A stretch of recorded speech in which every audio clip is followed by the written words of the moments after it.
loolu. administration bi loolu tamit laaj na ñu waxtaan si. parce que dafa bokkoon si chantier yi gënoon rëy si régime bi am la modernisation de l' administration. waaye ba tey jii dafa mel ni am na fu muy cangee yan réforme pour suñu administration. waaw Mouhamed yaa ngi laaj na question bu ma ñor trop nag man administration ma jàpp ni bokk na ci feebaru Sénégal bi maanaam l' administration bokk na ci la crasse de ce pays là parce que je parle pas bien entendu de tous les fonctionnaires dafa dëgg yàlla mais.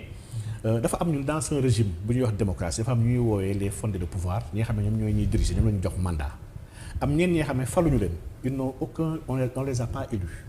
mais pouvoir bu ñu am pouvoir yu exorbitant la ñu am au sein de l' état te kenn xamu leen kenn gisu leen maanaam soo demee États-Unis dafa am lu ñuy woowee le deep state maanaam l' état profond mooy ñi nga xam ne qui tiennent en otage tout l' état te kenn xamu leen kenn gisu leen on voit que les officiels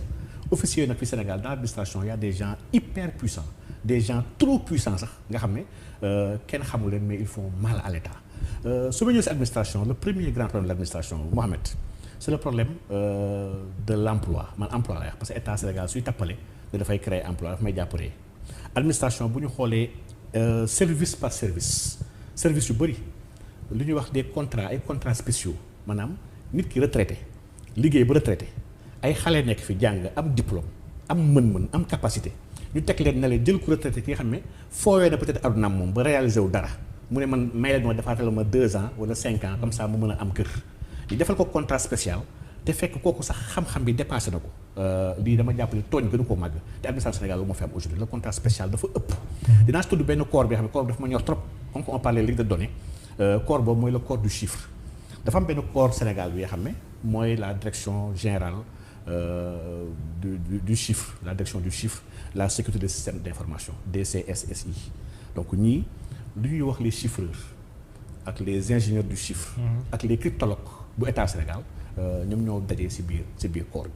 bi nag corps bu tumurànke la ndax seen statut spécial mu ngi relevé de 1983 la leen defal statut spécial dans un environnement de restriction bi nga xam ne FMI moo ko tegoon Sénégal ñu tënk les emplois ba tax instant ils sont dans de misérables conditions te nii ñooy gérer tout ce qui est communication bu extraordinaire bu Sénégal def président ak ay ñoñam président ak bitim réew armée ak président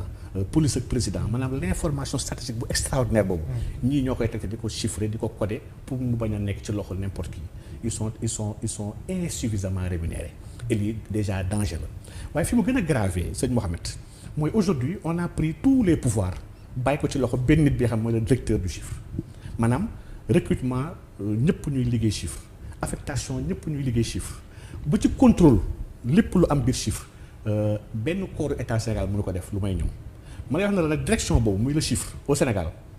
65% yi dañoo retraité bu yàgg parce que retraite 65 ans la maanaam li ëpp 2 tiers ils sont à la retraite depuis longtemps xale yi matuñu 1 tiers retraité yooyu au lieu ñu dem ñibbi dem jaamu yàlla wérd wala toppatoo seen njaboot ñëpp dañ leen defal ay contrat spécial mu nekk benn clic bu ndaw bi nga xam ne kii ñaar tient en otage le chiffre. mais loolu est-ce que seen liggéey du ko mënu koo justifier par exemple si ay données yu confidentielles la liggéey ak ku mel noonu balaa nga koy remplacer di nga ko càmbaraat ko. ak tamit traitement au genre données yooyu tamit. absolument pas au contraire est-ce que looloo koy justifier. di nga aujourd'hui la technologie su may xool may jox rek exemple la RSA. wala exemple le SH 256 nga xam ne c'est des méthodes yi nga xam ne la cryptologie aujourd'hui man damay liggéey sama deuxième thèse may def te mu laal géoéconomie dafa laal bu baax a baax ci cryptologie parce que j'ai travaillé sur des crypto-monnaies en l'occurrence ñoom Bitcoin Ethereum et cetera donc la cryptologie aujourd'hui dafa am niveau bu mu yegg bi nga xam ne pas yooyu nga xam ne ils ont fait plus de 45 ans de service ils sont dépassés depuis longtemps xamuñu ci dara mais li grave sëñ Mohamed mooy actuellement nii pas yi dañoo wax ne amuñu effectif bu doy. boo demee dans les représentations diplomatiques un peu partout dans le monde soo demee Paris Washington New York Ankara Genève Lisbonne Madrid ba ci proche yi Bamako Nouakchott Banjul Abuja Addis Abeba man la partout dëkk yëpp ma tudd ñi fa nekk instant yi nekk agent du chiffre retraité bu yàgg ñu maintenir leen contrat spécial pour ñu bañ a ñibbisi pourtant la loi dit que képp ku dem 5 ans ci benn poste diplomatique bu mu mën doon ci àdduna bi da nga war a ñibbisi pour ñeen ñu nekkoon fii mën a dem nga toog fii au moins 2 ans balaa ñu lay mën a affecté à l'étranger ma tagal la si la genn wàll ñu nekk ci bitim réew yëpp dëkk yi ma tudd yëpp ba ci Moscou ñoom ñëpp ñu fa nekk ñii ñëpp ay nit dañoo feebar liggéeyatuñ ils ne travaillent plus ils sont malades am na si yoo xam ne ils ont demandé na ñoo bëgg ñibbisi mais le chef hyper puissant bi xam mooy gérer aujourd'hui le chiffre. Chiffre qui est logé au niveau du secrétariat général du palais de la présidence dafa am ay nitam ak ay xaritam ku mu bëgg nga dem yaay dem ku mu bëgg nga dem doo dem. La nouvelle promotion xale yi xam ne ñoo dugg concours bi on l'a fait en 2016 naka ngay comprendre Mohamed service bi ñuy wax dañoo besoin de jeunes ñu def un concours pour recruter ay xale yi concours bi ils l'ont fait en 2016 la formation devait durer que 13 mois xale yooyu ba tey jii génn guñu nous sommes en 2021 5 ans ils sont pas encore sortis parce que dañoo bëgg lijjanti d'abord ay contrats spéciaux pour màgget yooyu nga xam ne ñoom ñooy xaritu DG bi ba président signé ko par ñu soo ko génnee xale parce que ñu génnee xale yi ñu affecté xale yi te gars yi bëgguñu màgget yooyu seen dil yàqu et le plus grave nag Mohamed mooy même l'IGE n'est pas habilité à contrôler la direction du chiffre et de la cryptologie du Sénégal alors que les données sont extrêmement sensibles et man la sécurité sax du président de la République même président Macky Sall sa sécurité sax woon ci moom moo amul droit bàyyi tout le chiffre sénégalais entre les mains d'une seule personne sans aucun contrôle parce qu'une république ne fonctionne pas comme ça dans la république toute personne peut être contrôlée le chiffre a une spécificité c'est vrai mais le chiffre doit être contrôlé par l'IGE et l'IGE sax mënul contrôler chiffre tax li nit nañ ñoom am ay textes spéciaux yoo xam ne moo leen déroger à travers une direction bi nga xam ne li may wax nii maa ngi koy wax ci média laa koy wax de ministre yu nekk état Sénégal sax yu si bëri li may wax chiffre nii xamuñu ko chiffre ñoom tellement que le chiffre pour ko ragal def ko benn sceau d'hermétique et pourtant c'est des bêtises de super grandes bêtises qui se passent là-bas ma lay wax ne la les jeunes qui sont là-bas ma dama xam les corps nu muy fonctionner au niveau de la présidence IGE comme chiffre damay xool di ko gëstu on a des jeunes très brillants éminemment calés mais d'accord ñu ak le DG on les a mis au frigo il y a des postes que le DG refuse même de pourvoir parce que ay xaritam la ko bëgg jox te xale yi bëgg leen ko jox je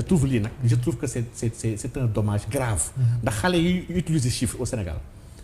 puissance étrangère bi leen approché woon